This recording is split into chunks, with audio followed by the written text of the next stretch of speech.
Halo Sobat Komputer HP, kali ini kita akan membahas tentang iPhone 14. Ini bagusnya iPhone 14 yang mungkin wajib kalian ketahui sebelum beli iPhone 14 ini. Ya, sebelum kita bahas lebih lanjut, jangan lupa like, subscribe, dan share ya.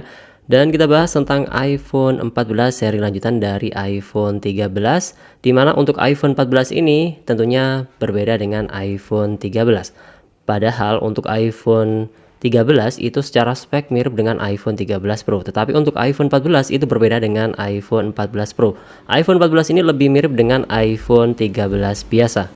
Nah, ngomongin bagusnya iPhone 14 ini, tentunya kita bahas dalam 3 poin. Untuk poin yang pertama, bagusnya iPhone 14 ini adalah speknya yang masih tergolong bagus, dimana untuk iPhone 14 ini menggunakan spek tahun 2021 layaknya iPhone 13 series, cuman lebih mirip dengan iPhone 13 Pro.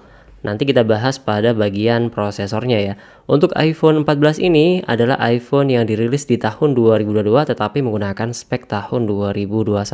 Secara layar iPhone 14 ini sudah bagus ya, sudah menggunakan layar Super Retina HDR OLED Dolby Vision dengan 1200 nits dengan ukuran yang masih sama, 6,1 inch dengan resolusi Full HD+, cuman sayangnya untuk refresh rate-nya masih 60 Hz.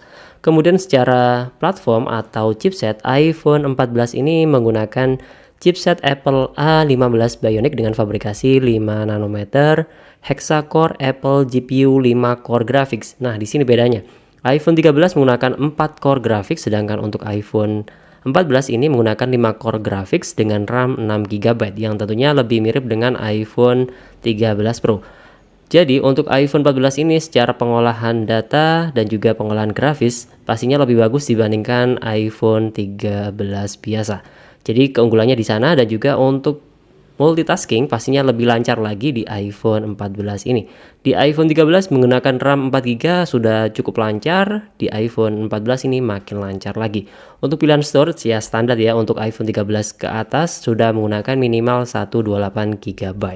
Kemudian untuk dari segi baterai, iPhone 14 ini dibekali dengan baterai 3279 mAh yang secara keseluruhan masih cukup irit untuk penggunaan sehari-hari. Untuk kameranya masih sama persis dengan iPhone 13, menggunakan dua lensa pada kamera utamanya dan semua lensanya berukuran 12 megapiksel dan bisa merekam sampai 4K 60 fps. Dan ada fitur tambahan pada iPhone 14 ini, yakni adalah fitur mode sinematik dan juga mode action, dan juga sudah support untuk Dolby Vision HDR up to 60 fps untuk perekaman kamera utama dari iPhone 14 ini.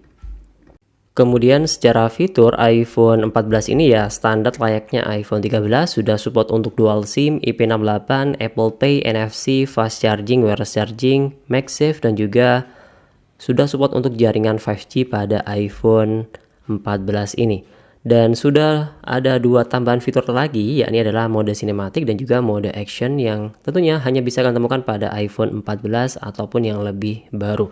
Jadi secara spek iPhone 14 ini adalah poinnya masih sangat bagus. Kemudian untuk poin yang kedua adalah dari harga yang sudah tergolong murah untuk saat ini ya.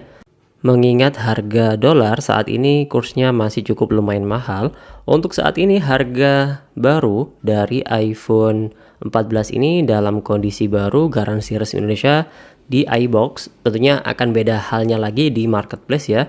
Tentunya dibanderol dengan harga 12 jutaan untuk saat ini pada saat video ini dibuat. Kemudian untuk harga secondnya saya cek di marketplace Facebook, di sini dijual dengan harga 10 jutaan ya. Jadi untuk iPhone 14 ini masih tergolong bagus secara spek dan secara harga sudah tergolong murah. Di angka 10 jutaan yang tentunya beda 1 jutaan dengan iPhone 13 biasa. Kemudian untuk hal yang ketiga adalah update iOS yang terbilang lama, dimana untuk iPhone 14 ini dirilis di tahun 2022, tetapi kalau secara spek prosesor menggunakan prosesor tahun 2021, yakni adalah Apple A15 Bionic. Kalau disupport selama 5 kali update, kemungkinan besarnya kalau mengikuti dari prosesor yang digunakan akan sampai tahun 2026 di update iOS versi 20. Itu kalau acuannya Apple A15 Bionic-nya tadi. Tapi kalau kita acuannya tahun rilisnya, tentunya akan sampai tahun 2027 di tahun rilisnya iOS versi 21. Itu pun kalau disupport selama 6 kali update. Jadi untuk update iOS pada iPhone 14 ini masih terbilang panjang. Sekarang ini juga masih update ketiga kalau mengikuti prosesor yang digunakan pada iPhone 14 ini. Jadi masih terbilang panjang dan cukup lama.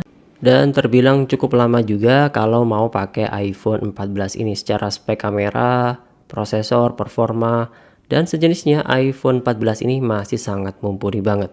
Dan kategori iPhone yang bagus banget untuk penggunaan sehari-hari, sosial media, konten kreator, dan anak kuliahan pastinya sangat bagus sekali untuk iPhone 14 ini. Semoga bermanfaat, jangan lupa like, subscribe, dan share, dan terima kasih. Sampai jumpa di next video di channel Komputer HP. Bye-bye.